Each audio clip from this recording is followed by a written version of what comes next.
बारह में सरकार की ओर से लगाए गए लॉकडाउन का कोई असर देखने को नहीं मिल रहा है। वहीं आपको बता दें कि यहां पुलिस के सामने ही दिन भर सड़कों पर सरपट वाहन दौड़ते दिखाई देते हैं। यहां बिना काम के वाहन चालक सड़क पर घूम रहे हैं। बड़ी बात यह है कि पुलिस के सामने ही सड़कों पर बेफजूल वाहन घूमते रहते हैं और पुलिस मूक दर्शक बनी रहती है। जबकि 12 में कोरोना संक्रमितों का आंकड़ा रिकॉर्ड तोड़ सामने आ रहा है। लगता है कि पुलिस और प्रशासन 12 जिले में कोरोना चेन तोड़ने के लिए सरकार के साथ नहीं है।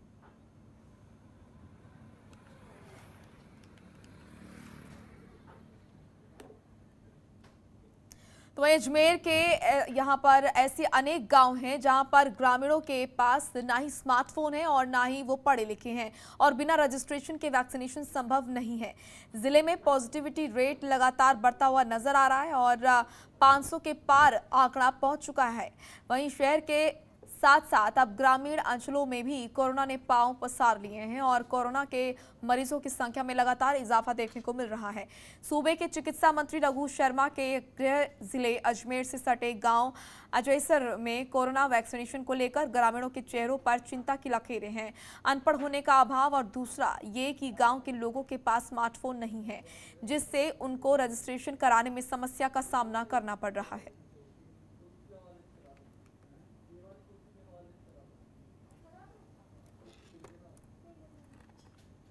चलिए अब खबर करौली से। करौली में राज्य सरकार के आदेश पर प्रशासन की ओर से कोविड संक्रमण का फैलाव रोकने के लिए एक और बाजारों में भीड़ नियंत्रण करने के लिए कई जतन किए जा रहे हैं, तो दूसरी ओर जिला चिकित्सालय से फैल रहे संक्रमण की अनदेखी की जा रही है। जिला चिकित्सालय में संचालित कोविड वार्ड औसतन 40 से 50 मरीज रोजाना भर्ती रहते हैं। मरीजों के पास दिन भर उनके परिजनों और अन्य परिचितों का आना जाना भी लगा रहता है। कुछ परिजन तो मरीज के साथ पलंग पर बैठने और लेटने में भी संकोच नहीं करते हैं। इस स्थिति में कोविड वार्ड किसी सामान्य वार्ड जैसा नजर आता है। ऐसी स्थिति में संक्रमण होने की पूरी आशंका रहती है।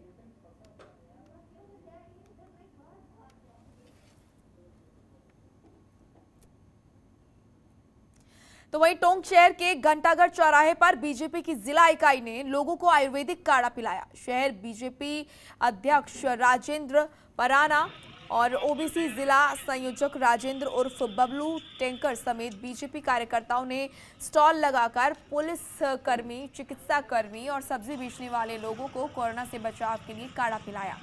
इस दौरान सड़क से गुजरने वाले लोगों को सरकारी गाइडलाइंस का पालन करने के बारे में बताया गया। साथ ही बिना मास्क लगाकर घूम रहे लोगों को मास्क पहनने के लिए भी बताया गया कि मास्क पहनना कितना ज्यादा जरूरी है।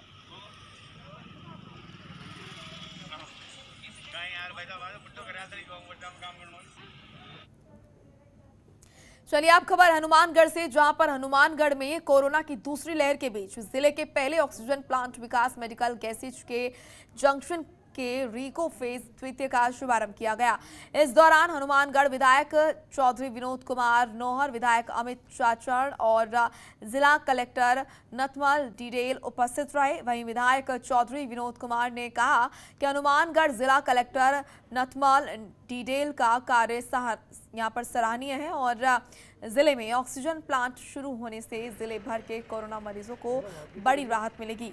जिला कलेक्टर नथमल डिडेल ने बताया कि 1 घंटे में करीब 40 ऑक्सीजन सिलेंडर भरे जा रहे हैं।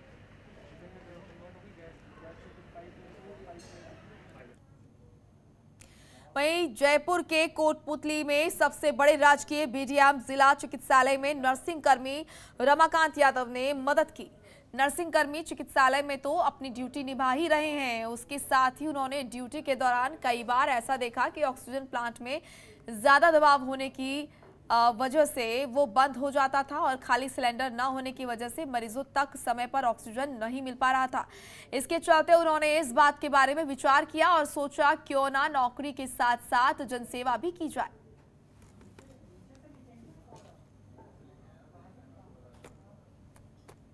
श्रीगंगानगर के सूरतगढ़ टिब्बा क्षेत्र में नगरपालिका प्रशासन ने जेसीबी मशीन से वार्ड नंबर 4 और 5 में कई घरों को तोड़ा है, जिसके बाद संघर्ष समिति के संयोजक राकेश बिश्नोई ने नगरपालिका पर आरोप लगाया कि सूरतगढ़ की नगरपालिका भूमाफियाओं के हाथों की कठपुतली बनी हुई है, जो गरीबों का घर उजाड़कर यहां कॉलोनियां विकसित करके भूमाफिया से मोटे पैसे कमाना चाहते हैं।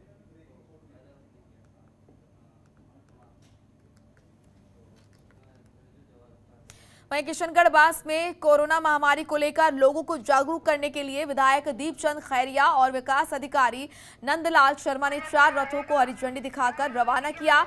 ये रथ निर्धारित रूट चार्ट के अनुसार ग्राम पंचायतों के सभी गांवों में कोविड-19 के संक्रमण की प्रभावी तरीके से रोकथाम और बचाव के तरीकों के बारे में प्रचार प्रसार करेगा।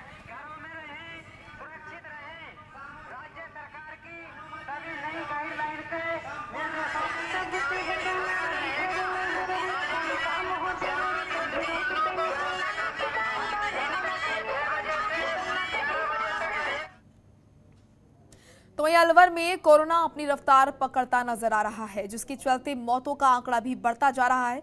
प्रशासन द्वारा भी कड़ी सख्ती बरती जा रही है। ऐसे क्षेत्रों में जिला प्रशासन द्वारा माइक्रो कंटेनमेंट जोन और जीरो मोबिलिटी क्षेत्र घोषित किया जा रहा है। अलवर शहर के काला कुआं क्षेत्र में 15 मई सुबह 5 बजे से 22 मई रात 12 बजे तक शून्य मोबिलिटी क्षेत्र घोषित कर दिया गया है। इस क्षेत्र में संपूर्ण लॉकडाउन रहेगा। उपखंड अधिकारी, नगर परिषद आयुक्त सहित प्रशासनिक अधिकारियों ने काला कुआं क्षेत्र का निरीक्षण किया। निरीक्षण के दौरान तैनात पुलिसकर्मियों को दिशा निर्देश भी दिए गए।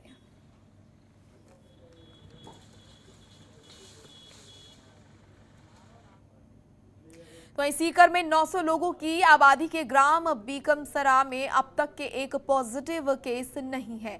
इस गांव से जुड़े अन्य सभी गांवों में एक नहीं बल्कि कई लोग कोरोना पॉजिटिव आ चुके हैं।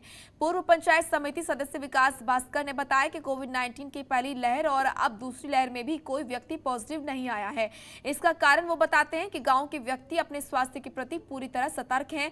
थोड़ी सी भी सर्दी, बुखार, खांसी की शिकायत होने पर वो तुरंत फतेहपुर आकर उपचार करवाते हैं।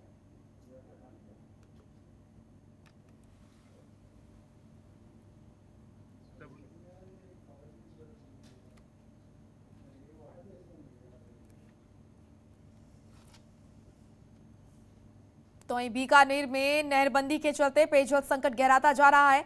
लॉकडाउन के चलते दिन भर घर में रहने वाले लोगों की परेशानी और मुश्किलें बढ़ गई हैं। जहां एक ओर इस गर्मी में प्यास बुझाने के लिए पानी नहीं मिल पा रहा है, वहीं दूसरी ओर टैंकर वालों की मनमानी के चलते उन्हें पानी की मुंह मांगी कीमत देनी पड़ रही है। पेयजल विभाग के लोगों ने कई बार अपनी समस्या से अवगत कराया, लेकिन अब तक समस्या का समाधान नहीं हो पाया है।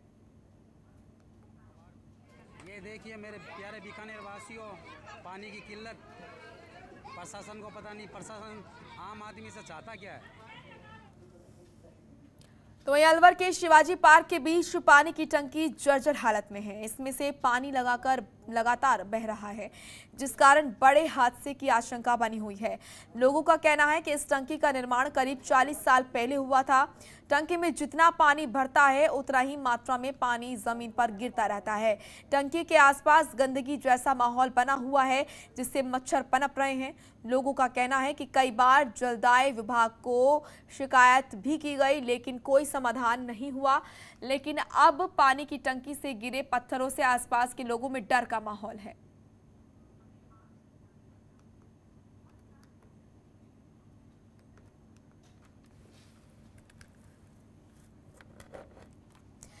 चलिए फिलहाल इस बुलेटिन में इतना ही। आप देखते रहिए जनतंत्र टीवी। नमस्कार। खबरों के निष्पक्ष विश्लेषण के लिए सब्सक्राइब करें Jantantra TV and press the bell icon. Never miss any update.